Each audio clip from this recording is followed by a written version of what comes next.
Beleza. Então, pessoal, espero que vocês curtam a apresentação, que consiga agregar aí para o conhecimento de vocês. Hoje a gente fala de simetrias dentro do aprendizado quântico de máquina.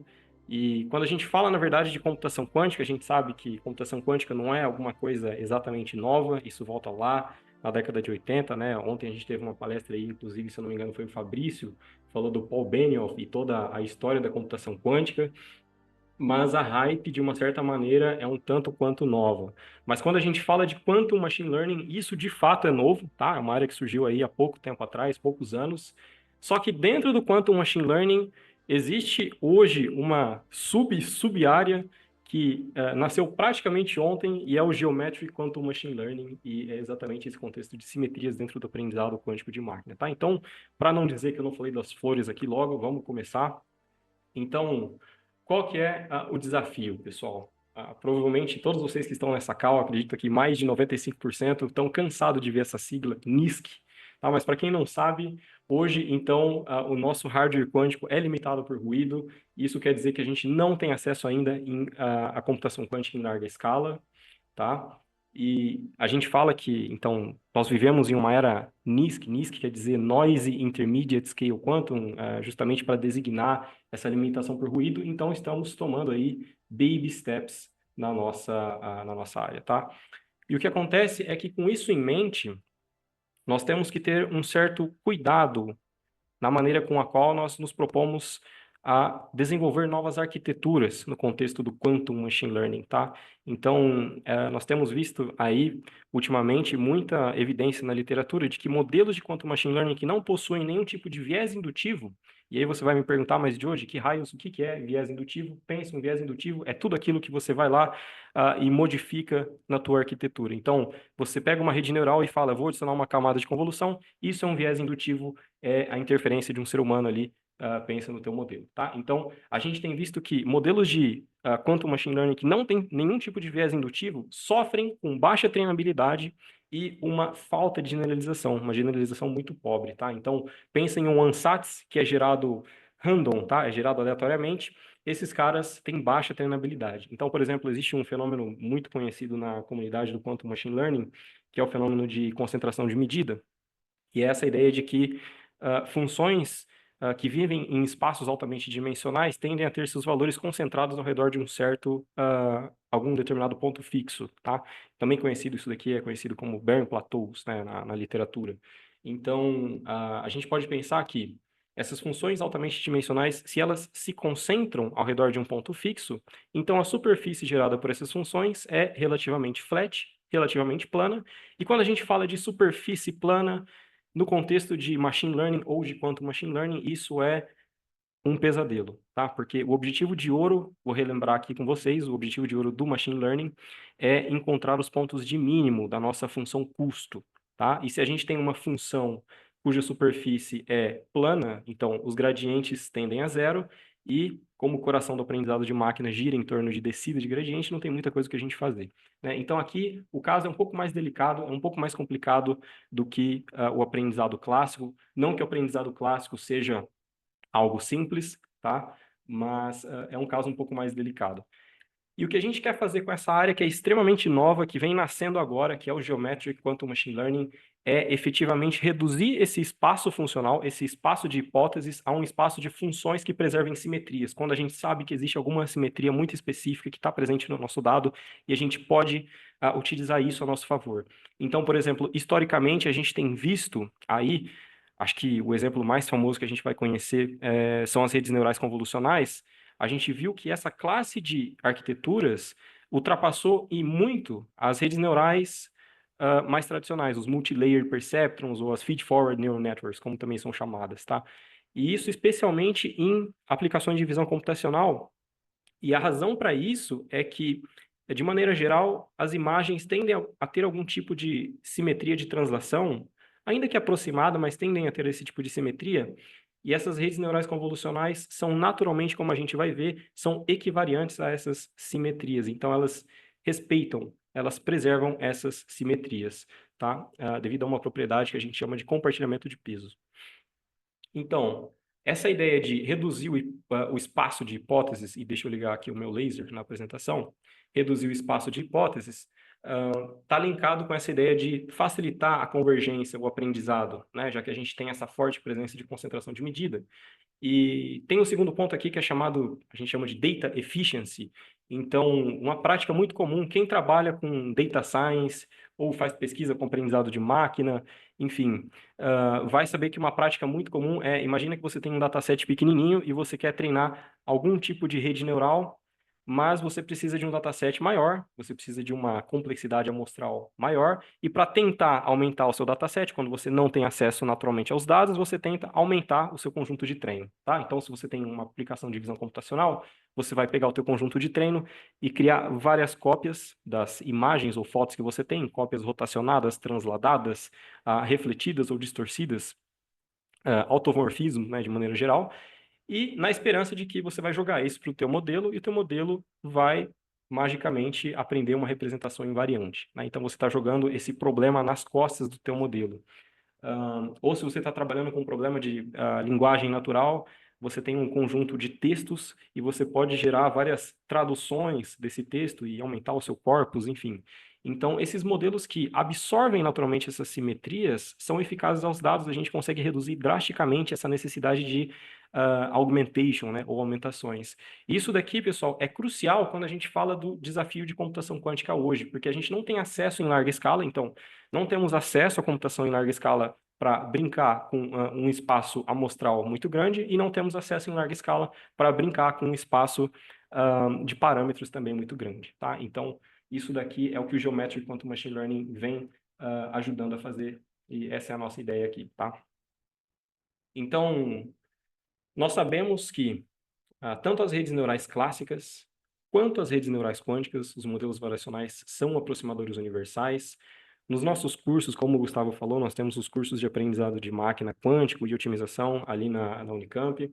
Geralmente, quando a gente vai passar por essa parte ali de aprendizado clássico, a gente recita ah, uma versão, existe um teorema que é chamado de teorema de aproximação universal, e a gente recita um desses teoremas onde a gente diz que, então, o espaço funcional expresso por essas redes neurais multicamadas é denso no espaço de funções contínuas, tá? Então, na literatura, se a gente busca, existem diversos papers, trabalhos que demonstram essa capacidade de aproximação para diversos tipos de arquiteturas, com diferentes funções de ativação, mas a ideia principal é que se você tem uma rede neural com pelo menos uma camada intermediária, e você está utilizando uma função de ativação que é não linear, e também não polinomial, você garante essa capacidade de aproximação universal, tá? Então, existe alguma rede neural que aproxime arbitrariamente bem a função que você está considerando. E aqui, para o Quantum Machine Learning, isso até alguns anos atrás era, na verdade, uma grande peça-chave que faltava na comunidade, tá? Isso realmente faltava na comunidade do Quantum Machine Learning, mas foi graças a um trabalho da Maria Schuld, junto com os colegas dela ali na Xanadu, o pessoal conseguiu demonstrar para a gente que, de fato, os circuitos variacionais, os modelos de Quantum Machine Learning têm capacidade de aproximação universal, eles só fazem isso de uma maneira um pouco diferente das redes neurais clássicas, tá? No sentido de que esses caras são capazes de computar séries parciais de Fourier. Então, o que eles mostram ali, basicamente no paper, é que você tem um circuito variacional e conforme você brinca ali com o número de qubits ou a profundidade do seu circuito, você está acessando, então, uma frequência mais rica do teu espectro ali de decomposição. E quanto mais somas, mais termos você consegue colocar na sua soma, aumentando o número de camadas de codificação, melhor resolução você tem em aproximar funções, tá? É o que eles vão mostrar para a gente ali no paper. Então, isso daqui era realmente uma peça, assim, central, era coração e faltava, mas hoje a gente sabe que quando a gente fala de QML, esses caras também são aproximadores universais. E tudo isso é muito bacana, isso é sensacional, mas isso só nos leva até um certo ponto, tá? Aproximação universal é legal você recitar e você ter as garantias teóricas, mas isso daqui é condição necessária, mas não é condição suficiente para dizer se a gente vai ter um modelo ou uma determinada arquitetura, seja clássica ou seja quântica, que vai performar bem para o problema que a gente quer tratar, seja um problema de previsão de catástrofes climáticas, seja um problema de identificação de novas partículas na física de altas energias, ou enfim. A gente só tem uma garantia teórica que é uma condição necessária, tá? Então, existe um problema muito conhecido, que é o problema da alta dimensionalidade, E aqui no exemplo anterior que eu mostrei para vocês, a gente está tentando basicamente fitar, então, uma curva senoidal, tá? É um probleminha unidimensional, então a coisa é fácil. Mas os problemas interessantes de verdade, as aplicações modernas vivem aqui, tá? Dos problemas altamente dimensionais. Então, se você trabalha aí com aprendizado de máquina ou data science, ou gosta dessa área e pretende fazer pesquisa com isso, quanto machine learning, né? Talvez, eventualmente, por exemplo, você vá construir em algum momento da sua trajetória, de repente, um classificador, vamos pensar uma aplicação aqui, um classificador de câncer que vai analisar exames de raio-x, de chapas de raio-x de pulmão, por exemplo. E esse classificador deve te devolver uma probabilidade, dado um exame de raio-x, se existe um carcinoma ali ou não. Então, vamos pensar um cenário bem típico que aconteceria, assim, é muito comum de acontecer. Você tem um dataset com imagens que tem resolução de 1024 por 1024 pixels, tá? Hoje em dia, isso nem é considerado alta resolução. O espaço de entrada tem dimensionalidade girando aí, tem ordem, tá na ordem de 10 elevado a 6, tá? Então, 1 milhão de pontos ali de entrada, de pixels, né? Então, aqui a figura começa a ficar diferente.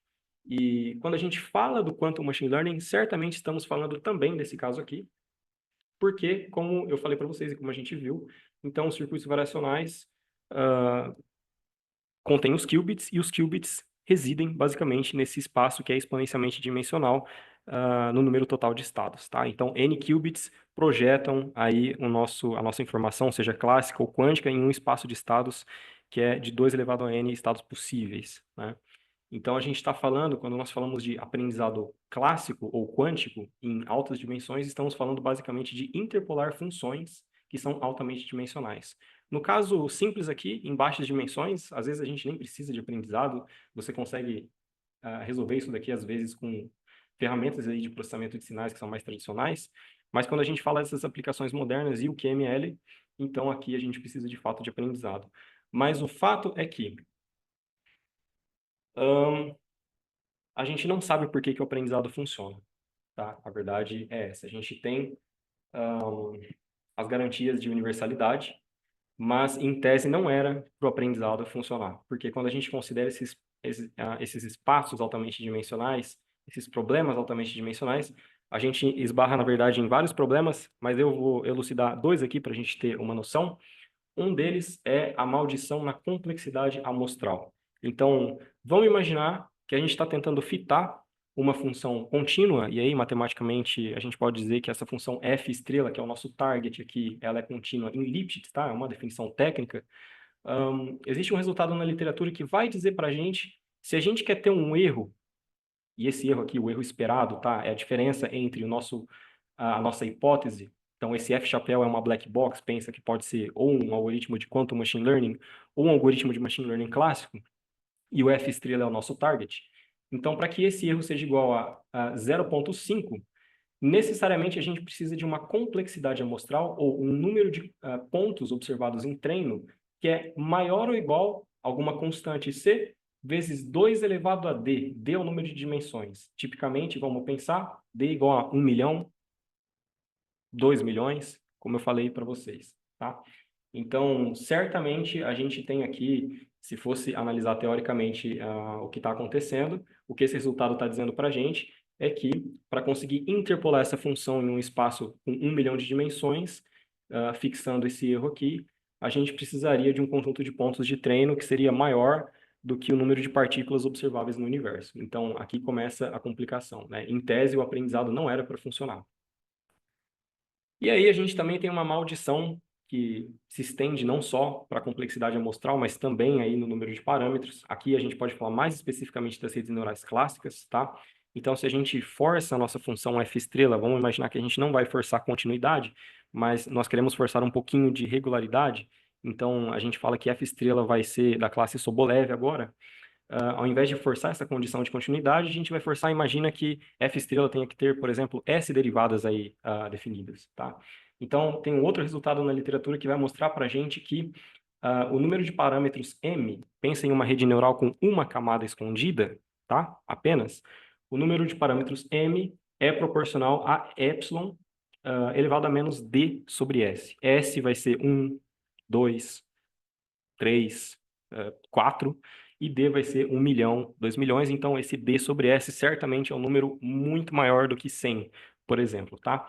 Então, epsilon vai ser um número do tipo 0.1, 0.01, tá? Então, M explode.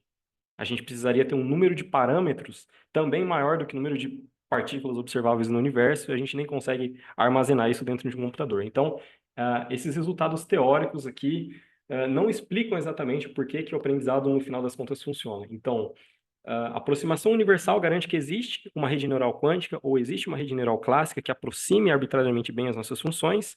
Agora, condição suficiente é uma outra história e é um campo por si só, um campo de pesquisa aqui dentro. Então, assim como na física o pessoal ainda não tem uma teoria de tudo, né?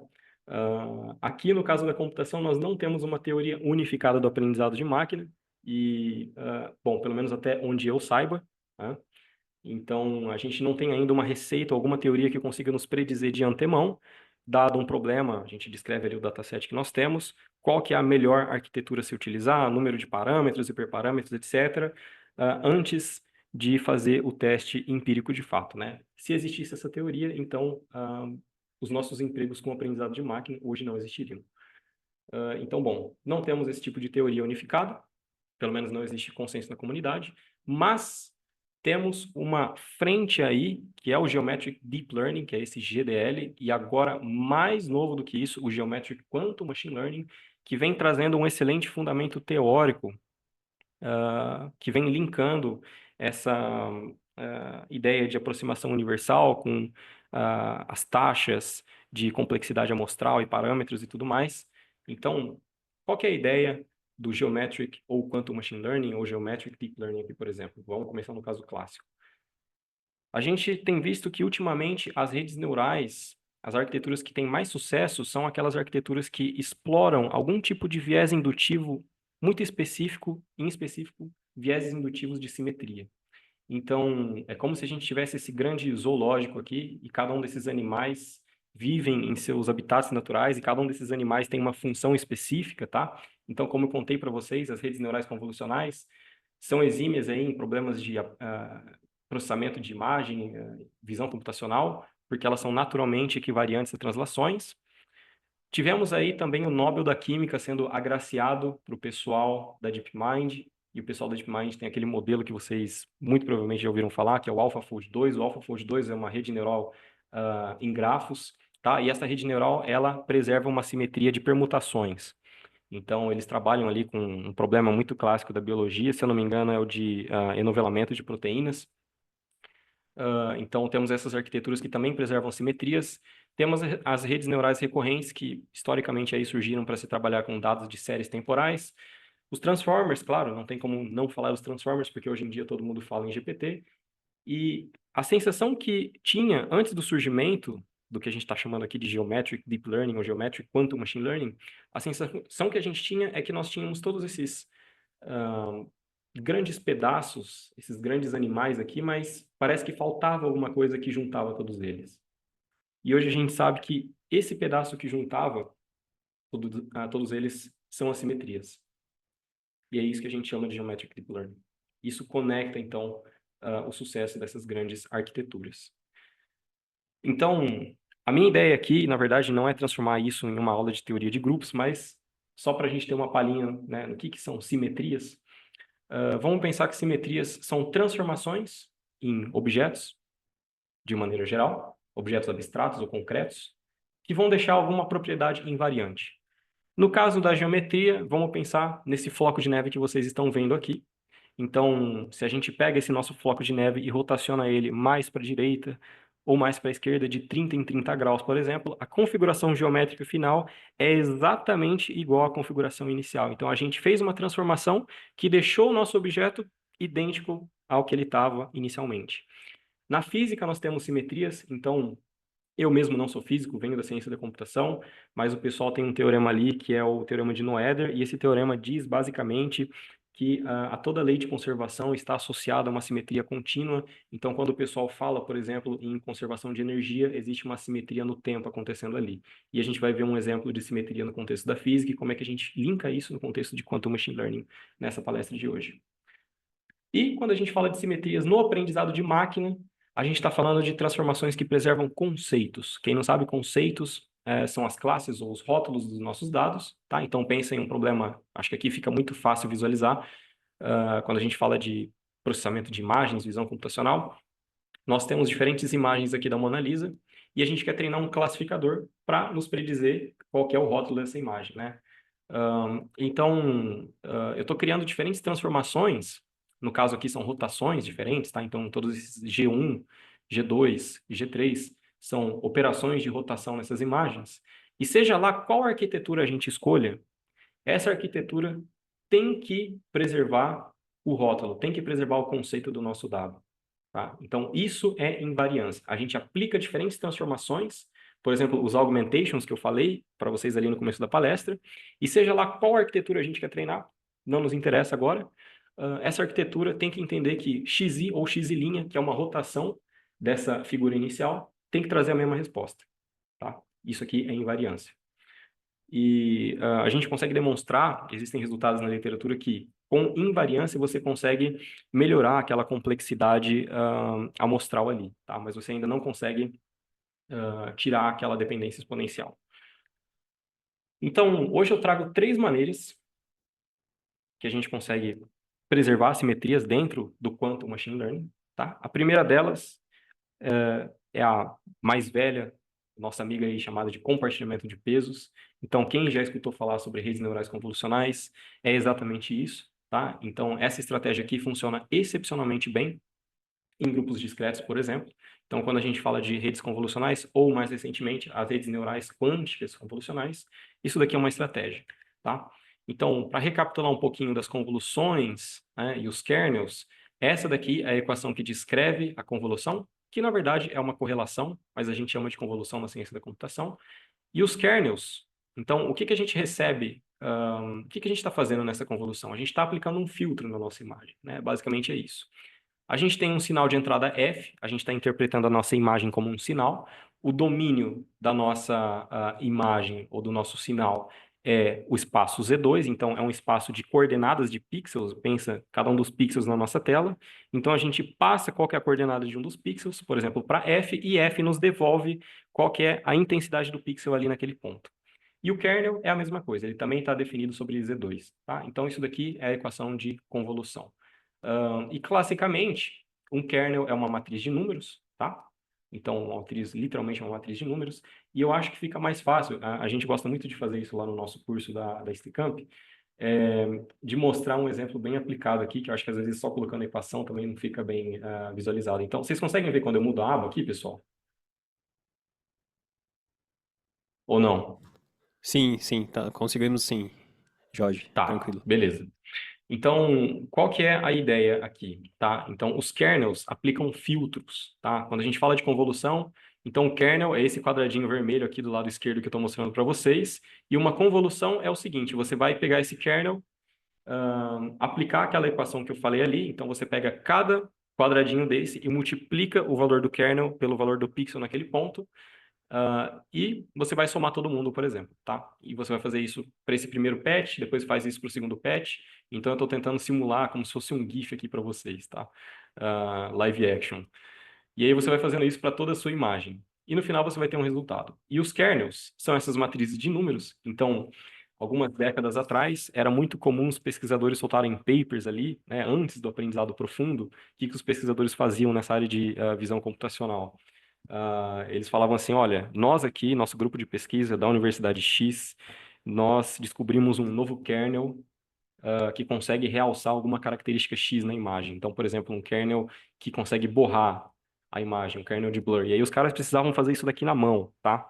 Hoje em dia, não tem mais esse tipo de trabalho. Isso daqui é coisa mais rudimentar. Hoje em dia, quem aprende os kernels é a própria máquina. Então é uma ideia muito, muito melhor, muito mais elegante, tá? Mas quando a gente pensa em kernel, pensa em filtros. Quem não se deparou com isso, está vendo isso pela primeira vez. Então, voltando para a nossa apresentação, voltando para o nosso slide, essa é a ideia, tá? Dos kernels. E no caso quântico, a gente pode facilmente substituir essa matriz aqui 3x3 ou 2x2 por um circuito variacional, tá? Então, nesse circuito, imagina que você tem um patchzinho de 2x2 pixels e você quer codificar cada um desses pixels em um dos qubits uma das estratégias que você pode utilizar é codificar essa informação na rotação do ângulo, tá? E aí você realiza uma série de operações unitárias e faz uma medida no final ali. Então, isso te dá a operação de convolução. Bom, falei de invariância, mas existe um outro critério que é muito necessário, que também é fundamental quando a gente fala de Geometric Quantum Machine Learning, que é o critério de equivariância, tá? Então, olha qual que é a ideia aqui. A gente tem, de novo, a nossa série de imagens rotacionadas e a nossa operação de convolução. Temos o nosso kernel K sendo convoluído com o nosso sinal de entrada X. Então, se a gente aplica alguma operação T pode ser uma translação, pode ser uma rotação, uma reflexão, enfim.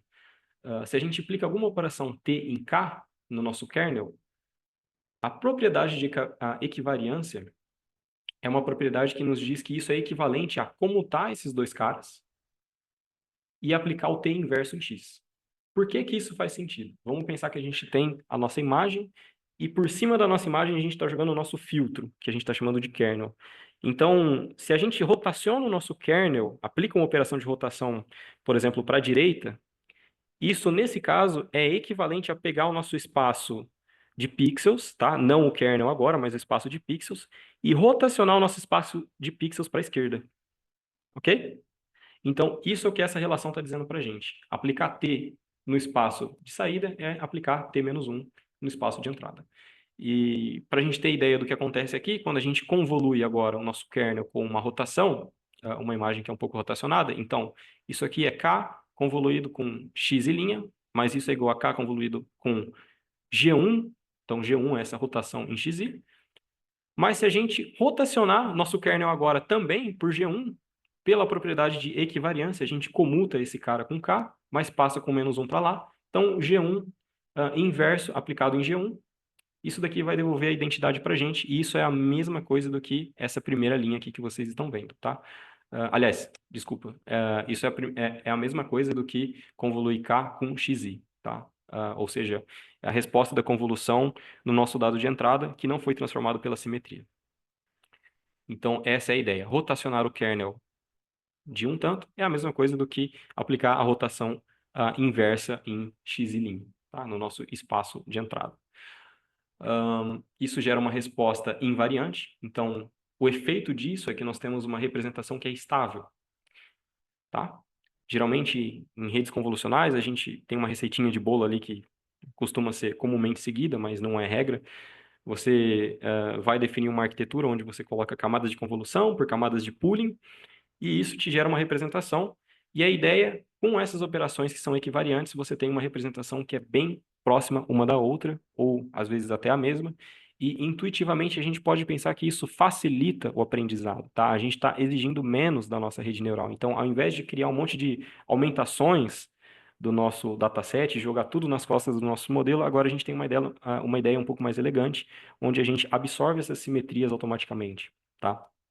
E existem resultados também na literatura que mostram que com a equivariância e operações não lineares de ativação, aí sim a gente consegue reduzir aquela complexidade amostral que eu mostrei para vocês ali no começo e tirar aquele exponencial, tá? Então, isso é o que o Geometric Deep Learning vem trazer para a gente. Ele vem unificar essa capacidade universal de aproximação com essa taxa amaldiçoada que a gente tinha visto ali, a taxa de complexidade amostral e a taxa de parâmetros, tá? Então, ele vem explicar que o motivo pelo qual a gente tem visto tantas arquiteturas ter sucesso, como os Transformers, no caso do GPT, ou o pessoal ganhando o prêmio Nobel, no caso da química ali, o pessoal da DeepMind, ou as redes neurais convolucionais, é porque elas exploram algum tipo de simetria, tá? Bom, então isso daqui funciona para o caso de redes neurais convolucionais quânticas. Temos uma segunda maneira, que é utilizando teoria de representações, e estou me referindo a esse paper aqui, é um trabalho de um grupo que fica lá nos Estados Unidos, mas na verdade tem outras colaborações também, mas de maneira geral é pelo pessoal do Los Alamos, e eu vou referir vocês, a quem tiver interesse em saber todos os pormenores ali do paper deles, a essa palestra que o Marco Cerezo, que é um dos autores principais, na verdade, deu há um tempo atrás na semana de computação lá na Federal de Santa Catarina. Então ele falou sobre Geometric Quantum Machine Learning, mas ele foi bem específico ali no contexto desse paper deles, tá? Aqui eu vou só elucidar qual que é a ideia do que eles estão tentando fazer por cima e algumas também limitações. Então, quando a gente fala de simetrias no contexto desse trabalho aqui, pessoal, o pessoal dos Los Alamos considera as redes neurais quânticas como mapas completamente positivos e que preservam o traço. Meu Deus do céu, o que que é isso? Vamos pensar que a gente tem um modelo que vai consumir um estado quântico de entrada, só que esse estado quântico vai ser descrito por uma matriz, que a gente chama de matriz densidade, tá? Vai aplicar um conjunto de operações nesse estado quântico e vai nos devolver um outro estado quântico de saída, que vai ser descrito por uma outra matriz, tá bom? Então, isso daqui é um mapa do tipo CPTP, mas tem alguns critérios mais formais aqui. E aí, a definição de invariância deles tem um formato bem específico, então eles consideram que se você tem um estado quântico sendo representado aqui por um operador densidade, tá? E existe alguma simetria agindo no seu estado quântico, então essa simetria é representada, a ação dessa simetria é representada dessa maneira, a gente chama isso de representação adjunta, tá? Então essa representação adjunta está agindo no nosso estado quântico. Então tem essa, a gente representa isso aqui por R de G, Gzinho é algum elemento do nosso grupo, e o grupo é essa estrutura que a gente utiliza para representar o conjunto de todas as transformações ou todas as simetrias que deixam o nosso objeto invariante, tá? Então, R-dagger sanduichado, da maneira como vocês estão vendo aqui, isso aqui é chamado de representação adjunta, e você pode pensar sem perda de generalização nenhuma, como se fosse aquela rotação das imagens da Mona Lisa que eu mostrei nos slides anteriores, tá? Só que é com o formalismo da mecânica quântica aqui. Então, a gente tem essa simetria presente no dataset de entrada, e a condição de equivariância aqui diz para a gente exatamente aquilo que eu tinha mostrado para vocês, no caso das imagens, tá? Então, lembra daquela comutatividade, aquela relação de comutação? Então, a representação adjunta pode comutar com esse n-teta. N-teta é a rede neural quântica que é parametrizada por teta, tá? Então, ela pode comutar, e esse cara, então, vem para cá, e, basicamente, então, a única diferença que eles fazem aqui é que o espaço, a representação não necessariamente está agindo no mesmo espaço de saída, que é o espaço de entrada, mas aqui é mais coisa técnica deles. E a ideia é que se você expande essa representação adjunta, né, naquele formato que a gente acabou de ver aqui, que é esse RR-dagger, sanduichando Rho, então o traço é uma função que possui uma propriedade cíclica, tá? Então você consegue ir deslocando os elementos, e se você vai jogando todo mundo que está na ponta da direita mais para cá, para a esquerda, você consegue chegar nessa forma aqui. Só que nessa forma aqui, e aqui que vem a cereja do bolo, que é o grande ponto do trabalho deles, seja lá qual observável você escolha, colocar no seu circuito, colocar no seu Ansatz, este observável deve comutar com a representação do seu grupo. Ou eles falam que o seu observável deve ser algum tipo de operação unitária que vai pertencer ao comutante do grupo. Tá? Então, ou seja, basicamente, esse OJ deve conseguir comutar com a representação do grupo RG. Tá? Se a gente troca esses caras de lugar, a gente vai ter dessa penúltima linha para essa, R-dagger R, mais R-dagger R vai trazer de volta a identidade para a gente, e a gente tem no final uma resposta invariante. Então, aplicar o nosso modelo em algum estado quântico de entrada que foi transformado pela simetria em questão, é a mesma coisa que aplicar o nosso modelo em um estado quântico de entrada que não foi transformado pela simetria. Portanto, a gente tem uma resposta invariante. Ou seja, você fazer a predição da Mona Lisa no dado, na tua imagem original, fazer a predição da Mona Lisa, por exemplo, com ela rotacionada um pouco, é a mesma coisa, é a mesma resposta, tá? E é aqui que eles definem, então, invariância e equivariância. Então, qual que é a suposição fundamental? E aqui que eu falo que é um pouco mais a limitação do trabalho desse framework. Isso daqui é explicitamente escrito ali no paper deles, né? Toda essa teoria que é desenvolvida aqui, ela funciona muito bem supondo que você está trabalhando ou com grupos finitos ou com grupos compactos de Lie. Então, eles mostram um exemplo no paper deles. Se você consegue, por exemplo, se você quer atingir ou preservar simetrias de permutação, você consegue utilizar esse framework muito bem. E eles mostram outro exemplo também que eu achei muito bacana. Se você está tentando fazer classificação de fases topológicas, e eles mostram um hamiltoniano, que agora eu não vou lembrar qual que é, mas se você constrói o seu ANSATS de uma maneira que todas as operações unitárias que você coloca ali são operações que pertencem ao comutante do grupo, tá? São operações unitárias que pertencem ao comutante. Então, nesse caso, o grupo é o SU2. Eles mostram que um ANSATS invariante ao SU2, ele ultrapassa muito mais a performance do que algum ANSATS aí aleatório, tá? Então, é o que eles conseguem mostrar. Ou seja, explorando as simetrias, você consegue ter melhor treinabilidade e melhor generalização, que volta lá no primeiro slide que a gente viu, tá?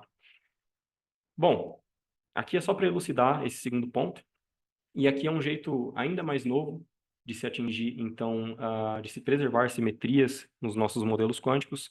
Como eu falei para vocês, essa suposição aqui supõe que a gente está lidando com grupos que são discretos ou compactos, mas existem outros grupos que não são compactos e não admitem representação unitária finitamente dimensional. Então, a gente não consegue encontrar um conjunto de portas quânticas que vai pertencer ao comutante do nosso grupo, tá? E aqui a gente, bom, não vou dizer que é uma impossibilidade, mas eu vejo pelo menos um desafio, dado que a suposição de partida é essa. Então, aqui tem um terceiro método, que é utilizando teoria invariante de polinômios. Então, a gente vai na contramão desse segundo ponto aqui. Aqui no segundo método que eu acabei de explicar para vocês, o pessoal atinge invariância nos ansatses, considerando a escolha de portas unitárias que sejam equivariantes. Aqui a gente vai construir equivariância com base em um espaço de entrada invariante. Então, esse é um trabalho que a gente desenvolveu em colaboração aqui. Vou falar rapidinho sobre o pessoal. Então, essa colaboração envolveu aí pesquisadores aí da Universidade da Flórida. Temos o Roy. O Roy é estudante de doutorado aí da Universidade da Flórida. Temos o Sergey. O Sergey é professor de física, trabalha com física de partículas, é membro do CERN, membro do experimento CMS, trabalha lá na Universidade do Alabama. Temos o Casey, que é professor da Universidade do Kansas, também é físico, e o Konstantin e a Kátia também são físicos aí, trabalham na Universidade da Flórida. O Konstantin é físico teórico, trabalha com física de partículas, e a Kátia, na verdade, tem mais interesse em astronomia e astrofísica, mas ela também está interessada em quantum machine learning, então a gente acaba colaborando todo mundo junto, tá? Na verdade, existem mais colaboradores, mas o pessoal que se juntou para fazer esse paper são esses aqui. E o que a gente desenvolve, então, nesse trabalho é uma rede neural quântica definida em grafos, que é equivariante a transformações de Lorentz, que é uma simetria do espaço-tempo que surge lá na física, na verdade, lá na teoria da relatividade. Então, esse trabalho aqui foi publicado na Neurips esse ano, que deixou a gente também muito contente. E a motivação para a gente, bom, como eu disse, não sou físico, mas acho muito legal essa aplicação aqui. Os físicos que trabalham em aceleradores, aí, colisores de partículas, eles ficam analisando a todo momento evidências possíveis, né, de novas físicas além do modelo padrão, que é o modelo que descreve a nossa física atualmente.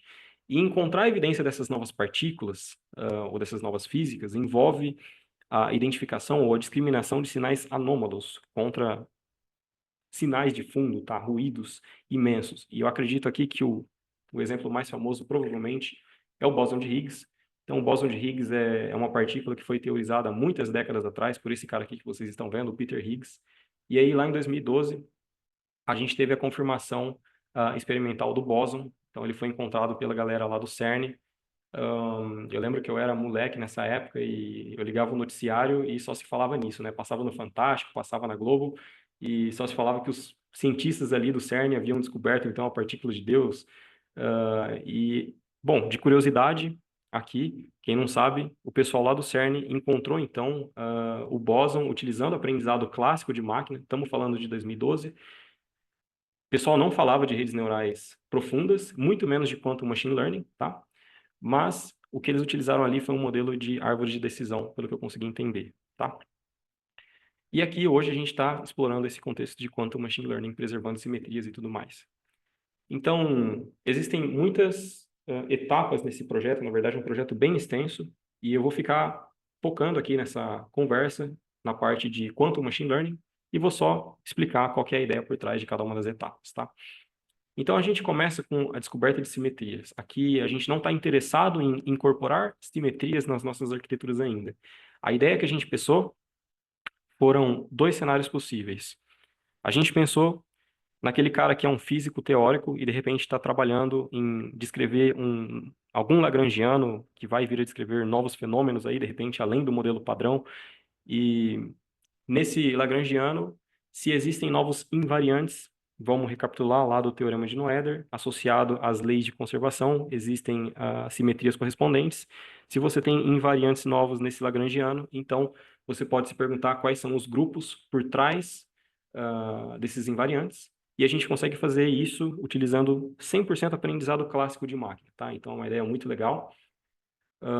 Aqui a gente trabalha com dados que são vetores de quadrimomento, tá? Então as partículas atingem aqui os detectores, e eu vou falar um pouquinho mais sobre o dataset, mas o que é medido é basicamente a energia e o momento nas três direções aqui, x, y e z, tá? Então, a gente sabe a simetria de antemão, que é o grupo de Lorentz, como a gente chama, tá? Mas, uma vez que a gente consegue extrair a álgebra por trás dos nossos dados, a gente consegue também extrair uma métrica invariante. E essa matriz que vocês estão vendo aqui, a gente chama de métrica de Minkowski. A razão pela qual a gente se importa com esse cara é que isso daqui vai ser a peça-chave para a gente construir equivariância, tá? Então, com essa métrica de Minkowski, a gente consegue construir um espaço de características, um espaço de entrada que é invariante a transformações de Lorentz, tá? E finalmente aqui vem o Quantum Machine Learning, que é onde eu vou estar focando nessa conversa hoje, e é o que a gente chama de Lie Equivariant Quantum Graph Neural Net. Então é essa rede neural equivariante aqui. A gente pega uma outra rede neural, que é bem conhecida ali no mundo da física das altas energias, e já foi utilizada previamente na detecção de partículas, e essa rede ela é invariante e equivariante a transformações de Lorentz, e aqui a gente começa a introduzir alguns circuitos variacionais. Então, onde vocês estão vendo esses bloquinhos azuis aqui, φ, h, x e e, são circuitos variacionais. Então, a gente está projetando o nosso estado de medidas finais em espaços de estados quânticos, e a gente tem aquela liberdade de escolher a métrica invariante, tá? Que é aprendida pela máquina. Bom, sobre os dados, então, tudo começa com 2 milhões de jatos nessas colisões, que são metade desses jatos são gerados por quarks e metade desses jatos são gerados por gluons. E a nossa tarefa aqui, a gente não sabe qual que é a partícula que originou o jato. A gente só tem acesso a um conjunto de medidas finais aqui, tá? Que atingem os detectores. A gente quer utilizar uma rede neural, de algum tipo, quântica no nosso caso, que vai nos descrever qual que é a partícula originadora. Então, o nosso espaço de entrada consiste em vetores de quadrimomento, tá? Que a gente, de agora em diante, vai chamar de coordinate embeddings. Embeddings porque, quando a gente fala de aprendizado clássico de máquina, a gente está interessado em aprender algum tipo de representação mais profunda que nos permita fazer qualquer tipo de coisa que seja interessante. Por exemplo, no final das contas, ter uma distribuição de probabilidades sobre as classes ou os conceitos do nosso dataset. No caso aqui, determinar o que é quark e o que é gluon. E a gente também consegue incluir informações adicionais sobre os escalares dessas partículas. Então, por exemplo, cor, carga, o ID da partícula, se disponível, a gente consegue incluir também, a gente chama esses caras de scalar embeddings, tá? E o objetivo principal para a gente aqui, como eu falei, é aprender representações mais profundas do que a gente está chamando de XL e HL, então são as coordenadas e os escalares. Só que a gente não está interessado em representações clássicas, mas sim em representações de estados quânticos. Então a gente vai aprender estados quânticos mais profundos, né? É uma ideia muito similar ao aprendizado clássico de máquina. E, bom, a parte principal aqui da nossa arquitetura é essa, tá? Então esse LEQB que vocês estão vendo aqui, a gente chama de Lorentz Equivariant Quantum Block. Esse é o coração do nosso modelo, e esse cara recebe os escalares e os quadrimomentos das partículas, tá? E eu sei que é difícil, na verdade, entender o que está se passando aqui só mostrando esse diagrama, mas a maneira como essa arquitetura foi desenhada, a gente consegue respeitar tanto a invariância quanto equivariância a transformações de Lorentz, que é aquele grupo não compacto que eu falei para vocês, que não admite representação unitária finitamente dimensional, então não dá para utilizar aquele framework lá do Los Alamos, tá? Então, são 3 funções, vou explicar aqui porque fica mais intuitivo, claro, só olhando aqui não dá para ter ideia, mas são 3 funções principais do que está se passando aqui na nossa arquitetura. Então, a gente tem um jato de partículas, e nesse jato, vamos pensar que a gente está pensando em um grafo aqui, e a cada par de partículas que são detectadas, então vamos pensar partículas IJ, a gente vai construir uma mensagem, a gente vai chamar isso de mensagem. A mensagem é alguma representação que vai conter informação sobre esses pares de partículas dos detectores, tá? Como a gente modela essa mensagem? Como um circuito variacional que vai consumir esses 4 argumentos que vocês estão vendo aqui, pessoal. Os 2 primeiros argumentos são relacionados aos escalares das partículas IJ, cor, carga, etc. Então, esses caras são invariantes a transformações de Lorentz, ou seja, independente do nosso jato de hadrons estar mais ou menos, entre aspas, rápido, esses escalares são conservados, tá? E esses outros 2 argumentos aqui, você tem uma norma e a gente tem também um produto interno. Então, essa norma é o que a gente chama de norma de Minkowski, e esse produto interno é um produto interno de Minkowski, e a gente consegue basicamente medir distâncias no que é chamado de espaço-tempo, tá? E o ponto-chave aqui é que esses 2 caras também são invariantes a quaisquer transformações de Lorentz, sejam boosts ou sejam rotações, enfim. E aí, a gente tem uma função para atualizar os embeddings ou as representações dos escalares das partículas, tá? Que tem esse formato aqui.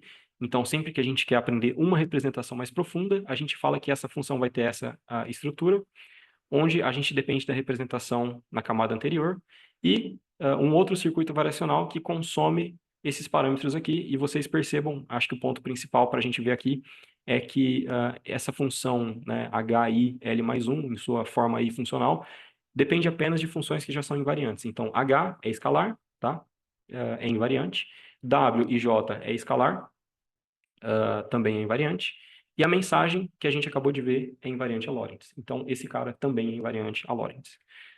E, por fim, a gente tem uma última função aqui, que é uma função utilizada para atualizar as coordenadas das partículas no nosso jato, que tem essa específica estrutura. Quando a gente quer aprender uma representação mais profunda, a gente fala que esse cara vai ser basicamente uma combinação linear das partículas vizinhas no nosso jato, tá?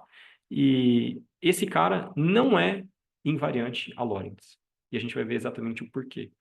Então, existe essa proposição aqui, lá da teoria invariante que eu falei para vocês, e ela vai dizer para a gente que uma função contínua x, que nos leva do espaço de quadrimomentos, descrevendo cada uma das n partículas que atingem os nossos detectores, em R4, então x é exatamente esta função que eu acabei de mostrar no slide anterior, tá? Essa função x é dita ser equivariante a transformações de Lorentz se e somente se existe alguma estrutura muito específica para ela.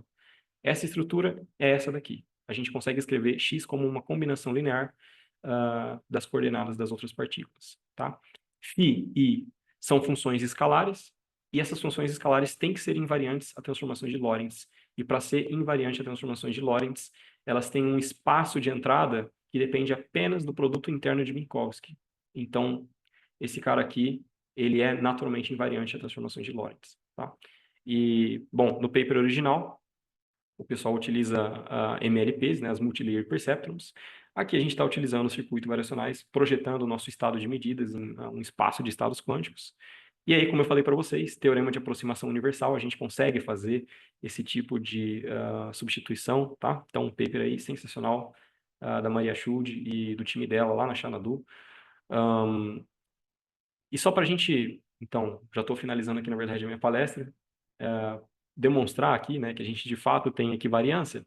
Então, imagina que a gente tem um jato de hadrons que está sendo descrito por n coordenadas, por exemplo, n vetores de quadro e momento, e aquela equação utilizada para atualizar as coordenadas das partículas que eu acabei de mostrar para vocês tem essa estrutura. Vamos considerar que a gente tem um jato, só que agora esse jato sofreu um boost, tá? Ele está um pouquinho mais rápido. Então, existe alguma transformação Q. Então, imagina que Q, no caso ali das imagens, é, por exemplo, alguma rotação, né? Você tem a imagem da Mona Lisa que foi um pouquinho rotacionada para a direita ali, por exemplo. Aqui a gente tem um boost, que é uma transformação aí relativística. E a gente está aplicando essa transformação, então, no nosso jato todo, mas a ideia é que um jato, seja de quarks ou de gluons, por exemplo, independente do boost que a gente providencie, ele vai ser o mesmo jato. Então, o conceito do nosso dado permanece invariante. E, então, aplicando essa transformação de Lorentz em xi, né, que é a nossa função para atualização das coordenadas das partículas, tá? Estou só multiplicando por quê? Então, a multiplicação de grupos aqui. E aí, distributivo, tá? Então, isso daqui vai ser igual a Q e esse Q aqui. Se isso daqui não acender uma luz na cabeça de vocês, então eu tenho certeza que isso daqui vai acender, porque o que a gente está descrevendo é exatamente a condição de equivariância, se vocês lembrarem. Então, olha qual que é a ideia. A gente tem um sistema de N partículas que atingem os detectores, e aí substitui essa palavra aqui, evolução no tempo, por atualização das coordenadas, por exemplo. Então, atualizar as coordenadas e depois agir com a simetria, né? Considerar a ação do nosso grupo, no nosso sistema como um todo, isso daqui define essa primeira linha, tá? Então, primeiro a gente está atualizando todas as coordenadas e depois agindo com Q em todo mundo. Mas isso daqui nos traz exatamente a mesma representação do que se a gente agisse com o elemento do nosso grupo Q e depois atualizar essas coordenadas, tá? Ou depois evoluir isso aqui no tempo. Então, que é essa segunda linha. Então, primeiro a gente age com Q, transforma cada uma das partículas, e depois a gente atualiza as coordenadas. A única coisa restante que a gente ia precisar provar seria a invariância da mensagem, de uma linha para outra. Se a mensagem não fosse invariante, como a gente está transformando na segunda linha as coordenadas individuais, a mensagem poderia não ser invariante, mas a gente viu que a mensagem ela já é construída de uma maneira tal que o espaço de entrada já é invariante a Lorentz, tá? Então, aqui a gente tem um modelo que é equivariante e foge daquela necessidade de se encontrar alguma representação unitária ali de portas que são equivariantes e colocar nos nossos ansats, tá?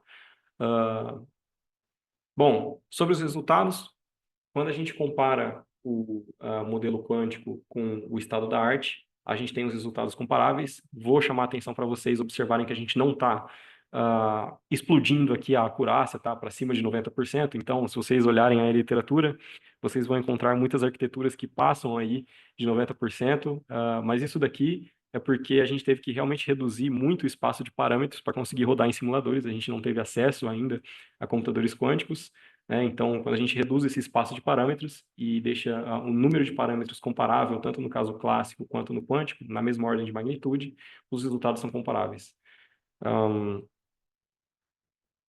Um último experimento que o pessoal fez ali no paper do LorentzNet, e a gente testou no nosso caso também. Então, eles consideraram uma série de arquiteturas candidatas, e eles pegaram um conjunto de treino, de jatos ali, de hadrons, e um conjunto de teste. Eles treinaram todas essas arquiteturas nesse mesmo conjunto de treino, tá? E nesse único conjunto de teste, eles foram criando várias e várias e várias e várias cópias. E em cada cópia, eles aplicavam um boost nos jatos, um boost maior, tá? Então, essencialmente, o que eles quiseram criar nesse experimento foi uma divergência entre distribuição de treino e teste, tá? Que no machine learning a gente chama de covariate shift. Então, qualquer modelo que não tenha esse viés indutivo de preservação de simetrias, a gente espera que seja observado um decaimento na performance. E o que é muito legal é que a galera da LorentzNet observou isso. Então, esses dois modelos aqui no topo, que são os azuis, preservam as simetrias de Lorentz. Eles são robustos contra essas divergências, esses covariate shifts, tá? Que são gerados pelas transformações de Lorentz. Mas esses outros modelos, essas linhas aqui, a gente realmente observa um decaimento muito severo na performance. Mesmo esse modelo aqui, o modelo em marrom, que está escrito EGNN, ele é um modelo equivariante, só que ele é equivariante a permutações e não transformações de Lorentz, que foi o que gerou a divergência entre distribuições de treino e teste. Então, a gente vê o decaimento mesmo assim, que é muito bacana. A gente se perguntou se a gente ia ver o mesmo comportamento acontecendo no nosso modelo, e, para nossa surpresa, acho que uma surpresa feliz, a mesma coisa acontece, tá? Aparentemente, a gente realmente tem um modelo que é robusto aí contra boosts. Então, a gente tem a equivariância e a invariância sendo preservada agora de maneira empírica, tá? E chamo de novo a atenção de vocês para notar aqui que a gente não está explodindo a acurácia para cima de 90%, porque o espaço de parâmetros realmente foi muito reduzido. E, bom, acredito que seja isso. Uma outra coisa para se explorar também, acho que é o que acontece nesse regime aqui, onde os boosts começam a ficar muito altos. tá? Então, a gente usou muitos poucos pontos aqui nesse experimento, a gente está investigando ainda o que acontece aqui no finalzinho. E, bom, assim eu finalizo minha palestra aqui para vocês. Então, fica de novo aí o agradecimento a toda a galera do Quiz Kit Fall Fest, todos os participantes, palestrantes, um, e deixo aqui minhas referências utilizadas, que eu utilizei para montar a palestra aí para vocês, tá, pessoal? Então, perguntas aí, comentários também, fiquem à vontade.